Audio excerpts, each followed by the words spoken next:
Welcome back, everybody, to the Flavor in Your Ear podcast. Man, we got a special one today, part 2 with Coach Shaw.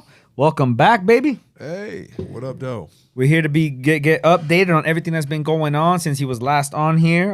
They had a great season at Florida Memorial. Big time season, man, and I know it was special because he was a part of it first year. So I knew special things was gonna happen over there when the minute Shaw gets involved with it. We're gonna hear a lot about that special season. We're gonna hear a lot about Miami-Dade basketball today and what Shaw's got doing, what he's gonna be doing in the community for this basketball environment that we got going on here in South Florida, all of Florida. Shaw tries to cover everything and everybody around here. So it's not just Miami-Dade. It's Florida worldwide. And then we're gonna talk about some Detroit stuff, right? No Shaw got to talk about some Detroit stuff. He's been posting up lately. Detroit. He's been talking about some Detroit stuff lately. We got to talk about that. I miss home. You know what I mean? I'm gonna be home for my nephew's graduation. Little Anthony Davis. Okay. He's gonna graduate this year, so I'm excited about that. Where's he graduating from? He's at Harper Woods. Okay. Yeah, it's a little outside of Detroit. He didn't go to. Wasn't a dope boy? Nah, he can't do that. Oh man. He ain't gonna do that. I mean, Detroit. I mean, Persian is my heart and my soul. Like, would I send my kid to Persian? Yes. Okay. I would. I like it. I was raised pretty good out of there. Yeah. You just got to make sure you're on top of your You kids. supervising him. Yeah. You just got to make sure you're on top of your kids, man. You know what I'm saying? And just relaxing. So I'm ready to get back into in the basketball right now. I'm just out here recruiting. Okay. Trying to get these kids in the building and trying to have some success for next year. So let's talk about this. Your memorable first season. I think it was a great first season. Obviously, a lot of people would love to have like a first season as a coach in college basketball that you had. The success, being a part of that great coaching staff, being a part of a great HBCU, right? Let's talk about that. Let's how did break it down. It was a great year. It was a fantastic season. It was a dreamlike season. I got learned from the best. I learned from Ansar Elamine, our head coach. And Jason Gilliam Alexander, Josh Mendoza. They pulled me in, and I was able to do some things, and they were able to do a lot of things with me and use my talents. I was able to use theirs, and we had a lot of success. We're going to have a lot of success within these following years that's coming up. I mean, it was tough because we played St. Thomas for the first round of the playoffs, but really what made us special was that game we lost before St. Thomas against Weber, and they beat us, and we kind of all put our heads together to try to make things, to try to finish off the season with a strong start. But you can kind of tell with so much skill we had on the team, so much size and ability and heart, that our kids couldn't let that last game go. They just wanted to win the championship. And we were picked next to last in our conference to win the conference. So I enjoyed it. You know what I'm saying?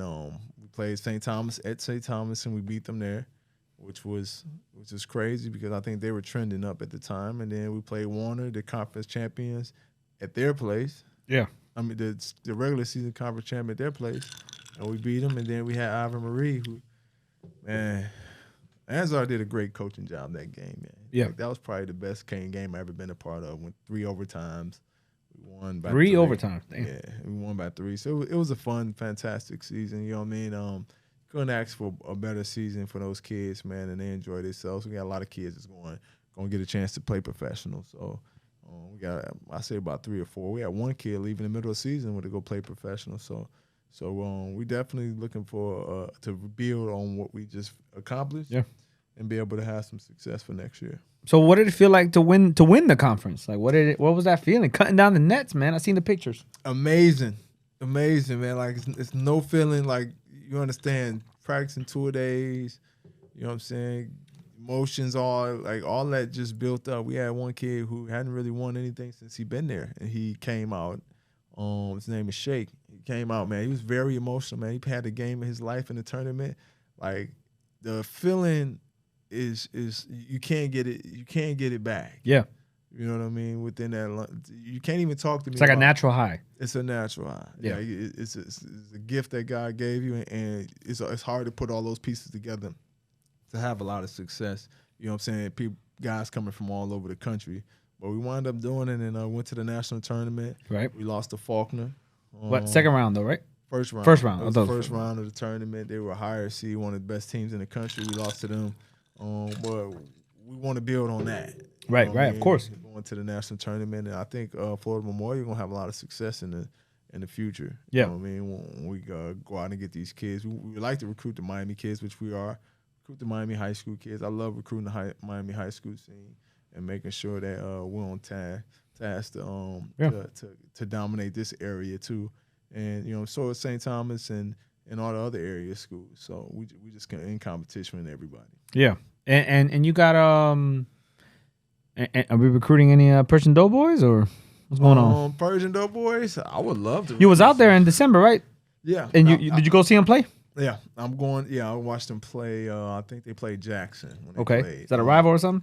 No, it's just Jackson, Michigan. They came down to play, and then I like a lot of their kids, man. They got a lot of smaller guards that can really hoop, that can really score. You know what I'm saying? And tough. Twig Hill, his son's on the team. I love his kid. They're tough. Yeah, they're tough, and when they coming at you hard. So that whole culture is still built there, and they're still trying to build on that. But yeah, I'm definitely recruiting in Michigan. You know what I mean? I got one kid from Detroit, and I got two from Flint already. So we're working on we actually scheduling games to play out in Michigan. You know what I mean? Oh yeah. Yeah. Okay, that's nice. Year. So next year we'll have. So you going back home for the season? I'm going back home for the season. I'll be back home end of this month. Okay. Beginning of June, to be able to see my family and watch my nephew graduate, and I want to see some players too. So I'm going out there to work too. Okay.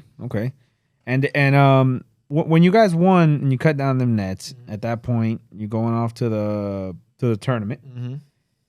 You were saying, if I understood this correctly, you were saying the Weber loss is kind of like what got the group to come together, like it galvanized you guys. Yeah, because we played at Weber, and I don't think like that game particularly was like one of our worst games, our worst points of the season, because we were scheduled to play to start the playoffs at home, but instead we had to play on the road. In order for us to win at home, to play at home, we had to win there, and that was one of the worst teams in our league.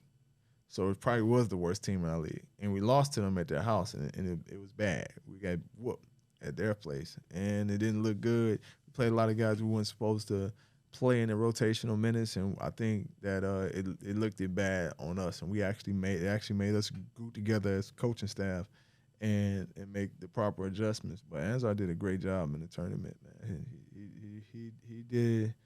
He did some magical stuff over there, man, on that bench, man. I just watched him, man. We all was over there doing our jobs, making sure that the kids were in the proper positions and they were in a proper place so we can have some success. So we definitely had a lot of fun this year. So what are you looking forward to next season? Like what's the buildup? Bringing in more recruits. We trying. How many did y'all lose? Everybody's going. For real? Just about everybody's going. Almost the whole team? We lost 8 seniors. My God. 8 seniors, and a lot of the guys is coming back. You know what I mean? None of the JV guys moved up? So that's the thing about it. We will move a JV guy. We moved 3 of them up this year. So we just letting that play out and see who's going to be able to rise to the top. Let the cream rise to the top. Yeah, man. If you put on a JV guy, we're not looking to keep you on JV for 4 years unless you just, you know what I'm saying, not capable. Don't have the ability to. Well, at this point, what happens now is the standard's already set. You guys, you come here. We're looking to win the conference, build on this excellence. Absolutely. So there's already a standard set there. So now the JV, the guys that are playing JV there know they got to step up their game because you're not playing a JV for a regular program no more. Nah, the JV teams. The JV team actually won a championship. Shout out to Josh Mendoza. They won the league championship too. Got trophies, did everything. He coaching 2 JV teams, man. He done a phenomenal job over there, man. Like the amount of work and the time he spent over there, the days I see him taking naps in his car trying to coach 2 teams, man. And for him to win the championship, congratulations to him. Hard work pays off. It eventually will pay off. 2 championship programs, so we definitely recruiting for both of them, though. So this might sound like a silly question, but I hope it doesn't come off that way. does it mean more to you because it's at a HBCU? Does that make you like oh, we did it here at a HBCU, we're making that proud? Or does that sound silly enough when I say that, like, because it shouldn't matter? Because when if you coach in a program, that's that should be the standard of the program no matter what. All right, absolutely. That's definitely should be the standard of excellence. Every single time you step on the court, or you go out there and you practice, you put everything out there. And I think at a HBCU, we get that. You know what I'm saying? We just always have to get the right kids in that want to have that success and want to have the same dream aspirations that you had as a coach. Right. So, yeah, man, I like HBCU. Definitely, another blessing to have. You know what I'm saying? To do it around, you know what I mean, historical Black, you know what I mean, powers that we got inside Florida Memorial. And I think that we can definitely build on making HBCUs championship caliber programs. Of course, yeah. And getting those championship caliber recruits in and be able to have that same exposure. Deion Sanders tip, man. Our 10 schools. Yeah. That's what Deion Sanders doing now. Jackson State. Taking all them players from all them ACC, SEC schools. Yeah, he's one of the best in the game right now, man. Oh, man. His press conferences are amazing. Just like his overall. I pay to hear him speak. His speeches are. I'll tell you right now, if he sat down and recruited my son, I'd be like, "You going there? I don't care what you think." I mean, it is what it is. Like, there's no other option for you. Well, you're gonna get a lot of money. I tell you that. You know how to do it where you can put money on the table for a lot of the kids. Man. Exactly. Yeah. And they can be able to live off that, and their parents be able to live off that. You know what I'm saying? The name. Likeness and image. Image and likeness. Yep. Image and likeness. Yeah, man, that's a big deal right now.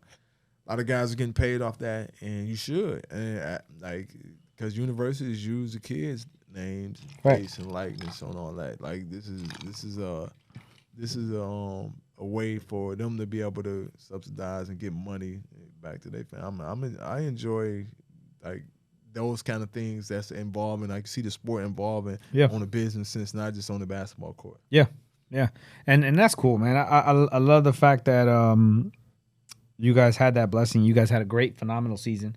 I love the fact that not because you're at a HBCU. I just like the fact that it's no longer a movement.